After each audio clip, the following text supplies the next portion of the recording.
but that The story is the national media, I guess, got a hold of this show, the show that you and I used to be on, Closing Time. From 4 years ago, because she's speaking about, she just got back from the Beijing Olympics, where the previous Olympics were, and talking about her experiences over in China. Do you have some That's a clips cue, there? Robbie. That's a cue to play it. I want you guys to pick, because we got every Asian stereotype. That's how they're categorized. We have chinked out, taking pictures. Do the taking pictures. That one The opening thing is... Okay, I'll start with the opening one. Thanks, everybody. Welcome back to Closing Time. Everybody knows Megan. Let's talk about China. China was chinked out. Oh. Like, it was totally, like, Chinese. Everything. The nerve of those people to be... There was only chinks everywhere. And Let's say Chinese, Megan. Let's not say that word. That word Chink? is... Yeah. But, like, it fits them because they're like chinks. You know, like... Okay, don't play the next one. Please tell me that's canned laughter. The audience isn't enjoying... That's not funny to them, is it? It's uncomfortable to listen to, but I don't know. I bad. guess it's in the context of... Because I saw this on my friend's Facebook, and then we, I started, I don't want to say it defending her, because I'm defending that I don't think she's a crazy racist. I think she's just crazy and funny and has no concept of how to be funny. Right. We're just grabbing at anything. Play the next clip, Robbie. All right, taking pictures. They take pictures of everything. So they're a little snap happy. Chink, chink. That's where it comes from, I think. Right? Or not? Oh, my God. Wait, is that where it comes from? I don't know where the word comes from. By the way, camera, that sounds like click, right? Doesn't sound like, that would sound like change. Right. That's a horrible analogy. This is 4 years ago. I don't know how this came out now. I think you got it on a not very well-known website, correct? Why hasn't this been picked up everywhere? The story is amazing. Remember when, I understand that Ryan Lochte doesn't have the same, exposure as Jimmy Carter, but you remember his brother Billy? I know it's an old reference, but you can't get away from your relatives. And who was more in the national media than Ryan Lochte? Maybe in the Olympics, maybe a handful of people, maybe 6 or 7 people. What's a better story than finding out that his sister is this absurd, crazy racist? How come we can only see it? What's the website again? It's BuzzFeed.com, and they have 134,000 total views. So it's not, people are looking at this. But, do you have some more, Robbie? Yes. We got bad drivers, ninjas, eating dog, and they're passive. Playing the hits. Which one do you want to hear? They're all great. Whatever. They are phenomenal drivers. Time out.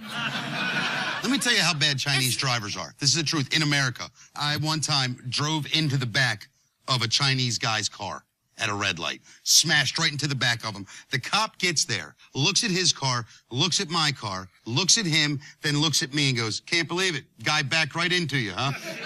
Well, that's because when they're in the States, they're taking pictures of everything while they're driving. Well, she started out by saying that they were good drivers. Yeah. Then Mickey pulled a joke out of his act and told But it. at least that's the point of the show. Mickey Coachella, from 98 Rock, he's guested on this show before. He's the host of the show, and he's a funny guy, and he has actual talent in this area.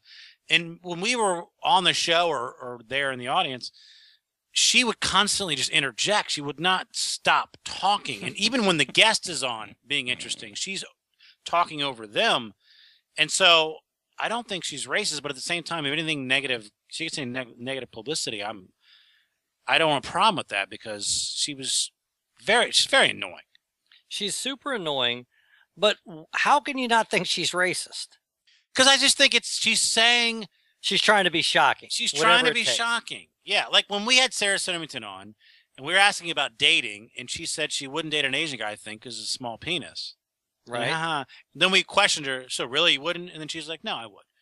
Because I think she realized, be honest? Oh, well, no, I can't be truthful and be funny. Well, so she just took the obvious route. And I think that's how that conversation went. But that she's just saying, now she's going really over the top by saying chinky. That's just coming right out. That's pretty hardcore. Well, Tim said in chat that it was picked up by the Huffington Post, which is, people look at that website. Yeah. Then she said that she was playing a character. No, she wasn't. She wasn't playing a character. She came on as Megan Lochte. Right. What character is she playing? She said it was a skit. But part of it, I it blame Mickey, and I love Mickey, but he has this affinity towards unfunny women. You're right. We talked about this last week. Why does he surround himself? What was the name of the lesbian that he couldn't? Are you going to get me in trouble with another local comic? So someone Is she else still doing comedy? Yes. Oh, well, that needs to stop. Please name that person. Alex Powers. Look, she used to work at the Comedy Factory. She was perfectly nice. But, again, I mean, anybody that's brash and is a girl thinks they're a comic.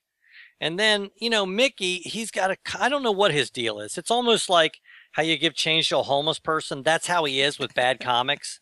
I have no idea why he does this. But, by the way, people want to latch on to Mickey because he's funny and he's got a voice. Right. He's got a radio show and he'll let you on it. But, there are a ton of funny people that want to latch on, right? Like you, me, Eric Myers, Justin, we all worked with Mickey regularly. But so did, he brings Tom Myers with him, Kat Malone, the Alex the lesbian. I don't get that. Why does he feel called to try to make people that aren't funny? There's no reason for that. There's plenty of comics. Oh, I think that's part of his, maybe it's an ego thing that he thinks he can, maybe we should have him on and ask him about this. He'll get super defensive, but he will, but it'll be entertaining. Yeah, I'll ask him. A lot of the go-tos for these women that he works with is racial humor. And maybe he thinks that's just the thing that'll fly when he's doing this fire hall that's 100% white people. Yeah, I mean, I guess. I mean, look, it's we talked about this before.